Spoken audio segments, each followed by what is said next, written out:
What's happening, dogs? Anything good?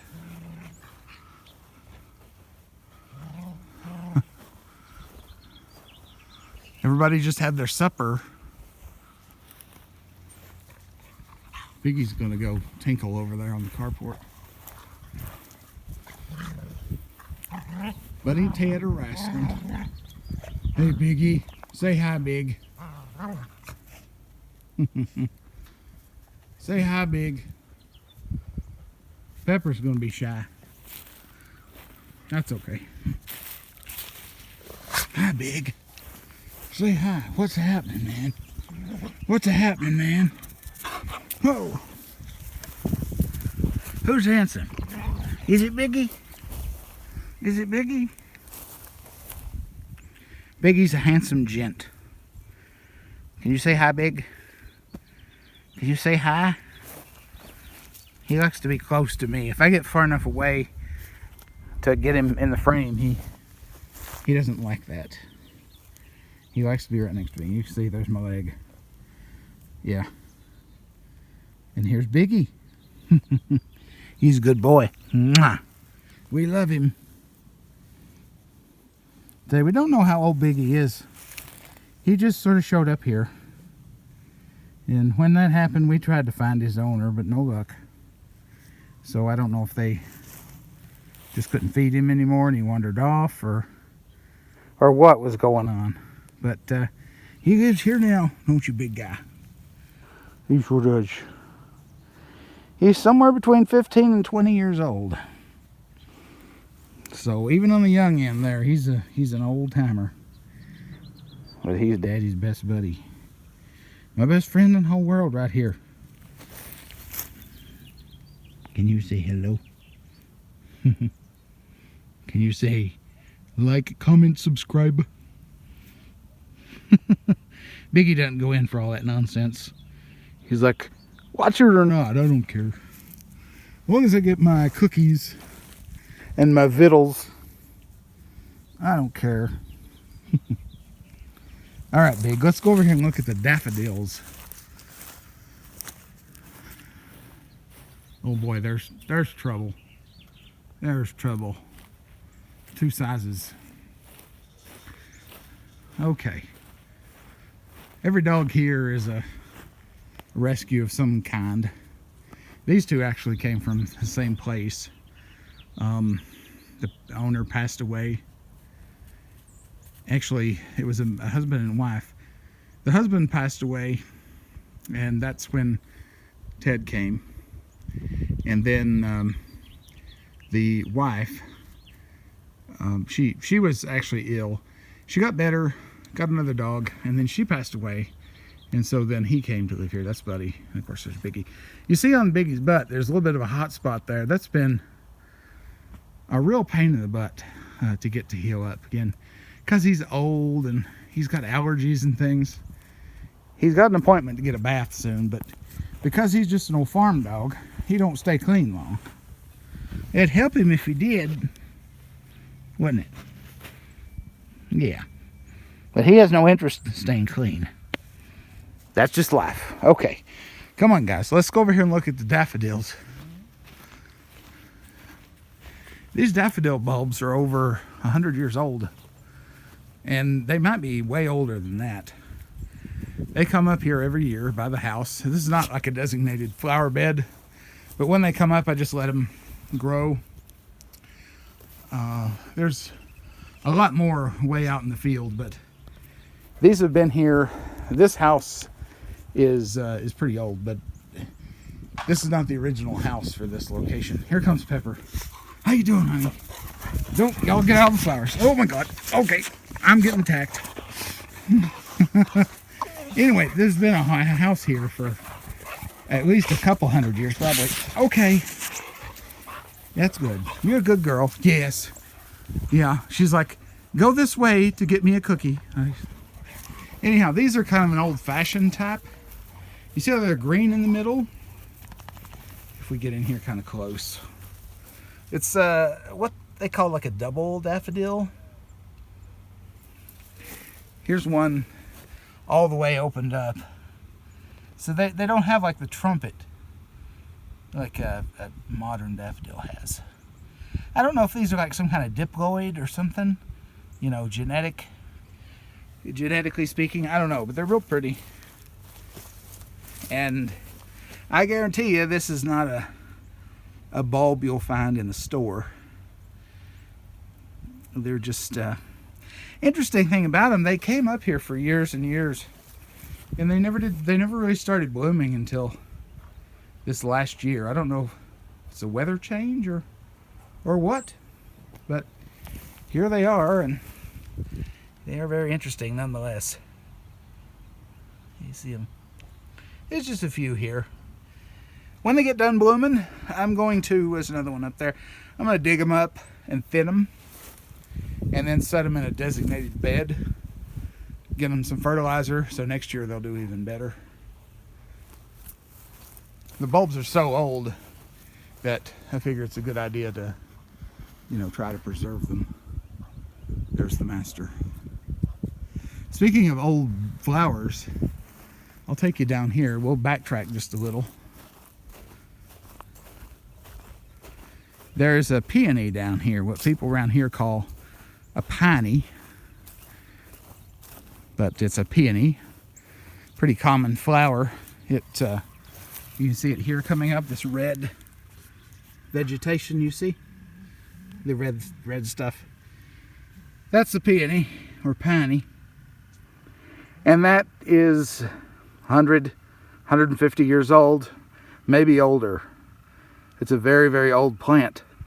It comes up year after year. It has beautiful white blossoms, big flowers on it that have kind of a pink inside. The stamens inside are pink, or the pistils. I'm not sure. It's what the part of the flower is that's pink, because it's kind of an all-in-one in there. You know what I mean? If you're an expert in flowers, you probably can correct me in the comments, but the sexual parts inside are pink. Very beautiful. When those come up, and I have this wire around them so the dogs won't step on the delicate shoots while they're coming up. This is a naked lady lily right here, or a stick lily. When the green dies down later in the summer, what looks like just a bare stick will come up out of the ground, and it'll have this beautiful pink flower on top. There'll be 2 or 3 flowers on top of what just looks like a stick. It's a stick lily. All right, neighbor's down there trying to start his lawnmower, I guess. Ted smells something. Are you on the scent, Ted? Let's go down to the front yard. There's some more flowers down there coming up. I'll show you. These are snowball bushes here, growing on the side of the house. Pruned back for winter. If you look off down that way, you see there's a serviceberry tree. And if I can get the lighting to cooperate, you see those yellow bushes down there that block out the sun? Those are some forsythia that are down there by the garden, by the blackberry patch, in full bloom. Here's another one. This one didn't bloom much this year, but it bloomed in the middle of the winter. Did you see these delicate little yellow flowers? Here's a good view. Delicate little yellow flowers on there, very beautiful. And then you see the green foliage starting to come out. Let me zoom in a little bit. That sounds like he got his mower started. We're gonna go over here to one more flower that's blooming right now.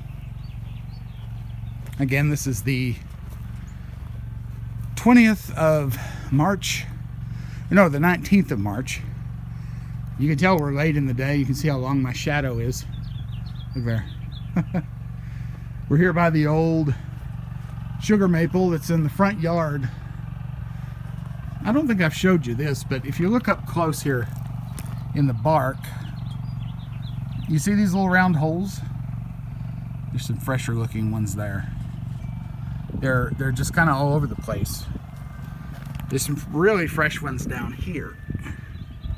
I'll get in here. You see those little round holes? You know what those are?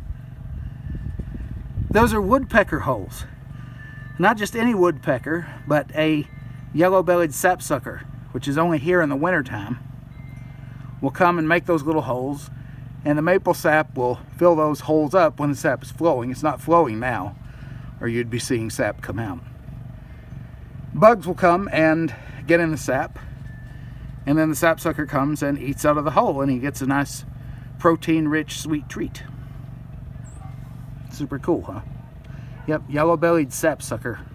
If I'm not too lazy, I'll put a picture up on the side here. And I think there's a video of a yellow-bellied sapsucker on my other channel, The Real Rocks Roost.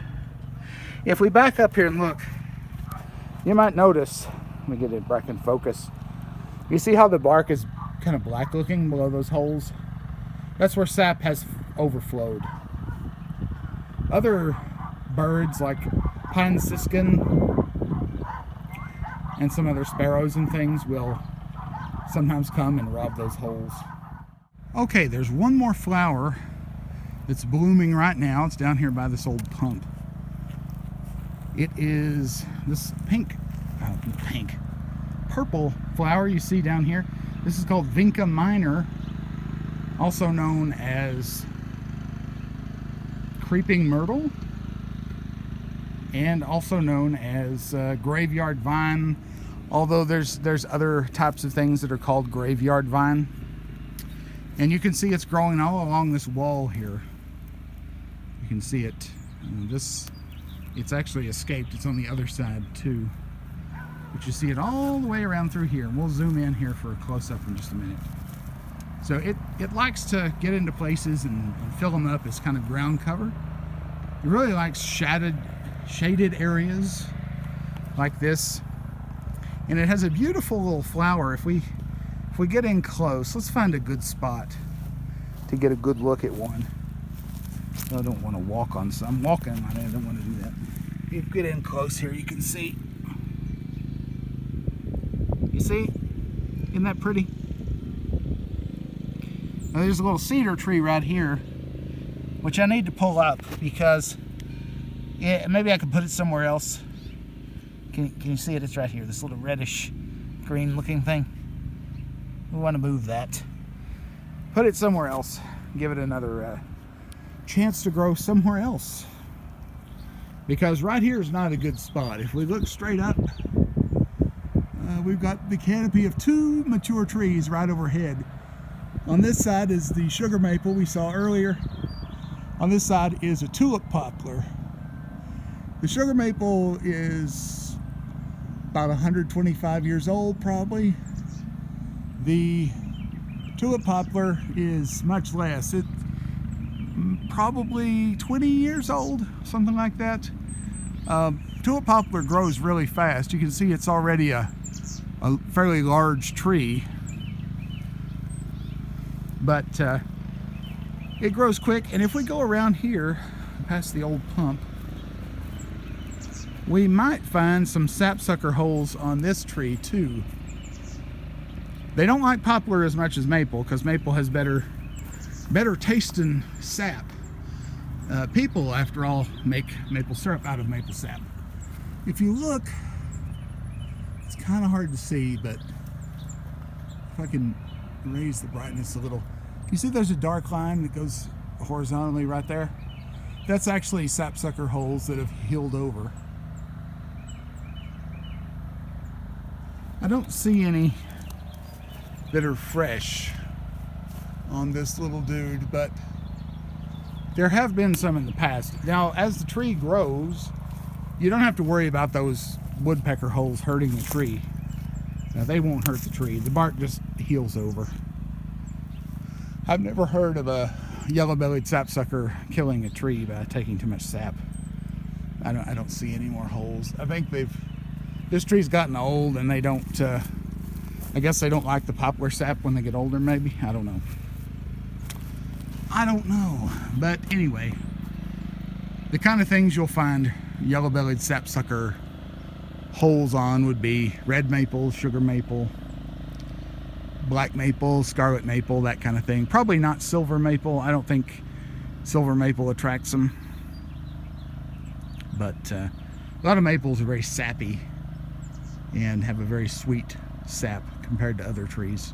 I don't know what poplar sap tastes like. I've never tasted it, but I imagine it's not very good.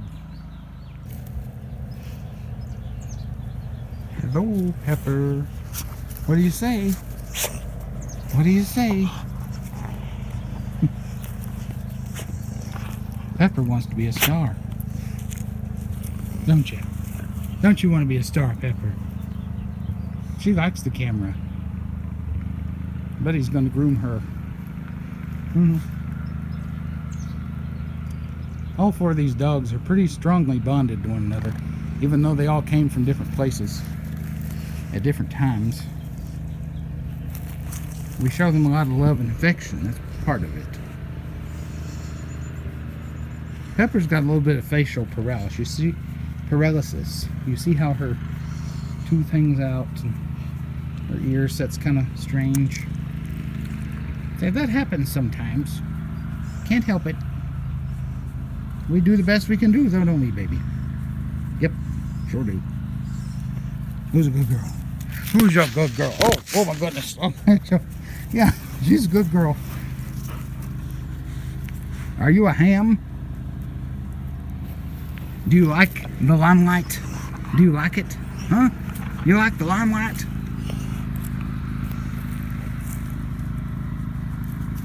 There's Ted. Not to be outdone.